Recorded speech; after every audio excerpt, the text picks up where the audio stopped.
அனைவருக்கும் வணக்கம். நான் உங்க doctor Indumathi, physiotherapist, acupuncturist and yoga therapist.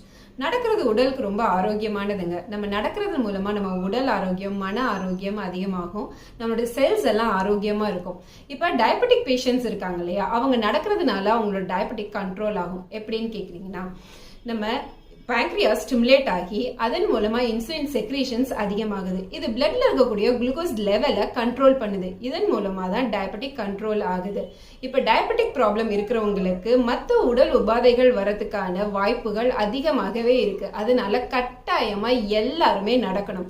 நல்ல உணவு பழக்கங்களையும் நடைப்பயிற்சியும் தினசரி நம்ம கடைபிடிச்சோம் அப்படின்னா நம்மளால டயபெட்டிக் கண்ட்ரோல் பண்ண முடியும், இல்லாதவங்களுக்கு வராம தடுக்க முடியும்.